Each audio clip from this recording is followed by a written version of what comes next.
Welcome to Getting Out of Graduate School Intact. My name is Maiken, and once again, I'm your friendly graduate school tour guide. In this episode called Decoding the Language of Graduate Education, we will decode and define some common graduate school terms. You know, the boring but important stuff. So grab your cup of coffee and let's talk. Before you visit a new country, it is always a good idea to learn at least a few words and phrases in that language. Hello, goodbye, please, thank you, your bathroom, and maybe a few choice words just in case you need them. The language spoken in graduate education is similar to undergrad, but different. It's a language that you know enough of to get into trouble, but not quite enough of to get out of it. So let's start by decoding some of the more commonly used terms, starting with program modality. What is program modality and what does that mean when it's at home? Program modality is the format in which the classes for that degree are taught. Typically, there are 5 or so different modalities: university and the program: face-to-face, online, which can be synchronous or asynchronous, hybrid, high flex, and executive. There are other modality types, but these 5 are the most commonly used. What are the differences? Is one better than the other? How do I know which is best for me? Let's start with the program modality that we are most familiar with, face-to-face. Face-to-face is the traditional butt-in-seat classroom lectures and labs. This modality requires you to attend in person.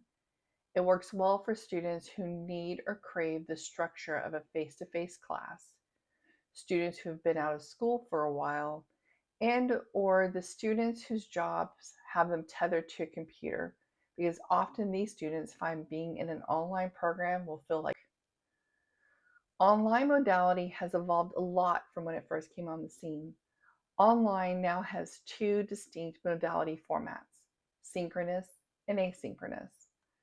Synchronous programs attempt to provide online students classes that feel more like a traditional program. They provide some component of real-time programming. This is often achieved through things like video conferencing, recorded sessions, real-time lectures, and real-time virtual office hours held by the instructor. This modality works well for students who want more of a traditional experience, more human interaction than a traditional online program, but are a good distance away from the college they want to attend.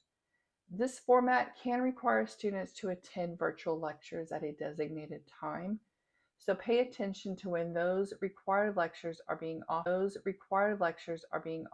to ensure that you're able to attend them. Many professors treat the attendance of those virtual lectures in much the same way they would be treated for face-to-face lectures. Asynchronous. Asynchronous programs are more of the traditional online program. Access course lectures and complete assignments without scheduled lectures or elements of real time. However, many professors will still provide virtual office hours. This format typically requires students to access pre-recorded lectures, often a video recording or a voice-over PowerPoint, for example, on a discussion board and write a paper or take an exam. This format works well for distance students who have busy or varied schedules, and or students who cannot attend scheduled virtual lectures. Hybrid or blended. Hybrid blended modality combines the traditional face-to-face modality with elements of the online modality. Often students are required to attend lectures, conferences, or other in-person activities in addition to their online required assignments. Often the required face-to-face activities are on a weekend in the evening, and they can be as often as weekly or as infrequently as one weekend or weekday a month. This format works well for students with busy or varied schedules, students who cannot attend weekly scheduled virtual lectures, or virtual lectures during the can attend infrequent in-person lectures on a weekend. This format is similar to the executive style modality and slowly becoming more popular with students and faculty than the executive model. Next, we have high flex. The high flex modality is as its name suggests. It's flexible. This format allows students to decide how they attend or participate in the course. They can attend in person or online, and sometimes the professor will allow for both. This flexibility works well for students with varied schedules or for students who don't feel completely comfortable with the topic to take the class completely online, but because of family obligations can't take it face to face.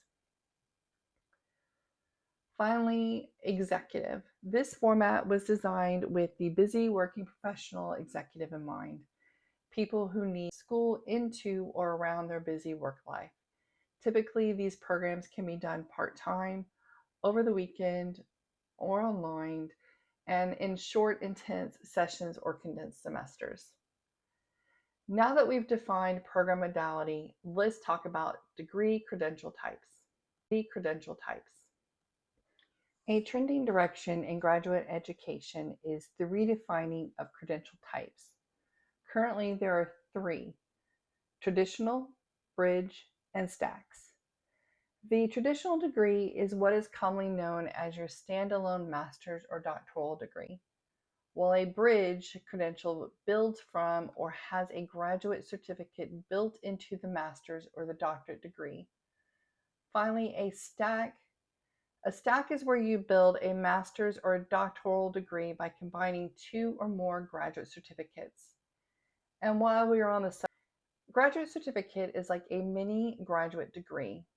Typically, depending on the state, this degree is considered a post-bachelor's or a post-master's degree and is normally comprised of 12 to 18 hours of graduate level coursework at either the post-bac or the master's level. This type of degree appeals to students who need just a little bit more education or need a specialized focus for licensure. This degree is also used by students who are looking to try on a degree, school, or just the idea of getting a graduate degree. Another emerging trend in graduate education is the accelerated master's. The easiest way to describe this is dual enrollment. Students, depending on the school, can take graduate level classes and have them count towards both a master's and their bachelor's degree by using some of their undergraduate elective hours or cross-listing course substitutions. This program is an amazing opportunity for students to earn a bachelor's and a master's in 4 to 5 years. Next, let's talk about residency. While there are programs which have a residency component, this tends to impact mostly doctoral students.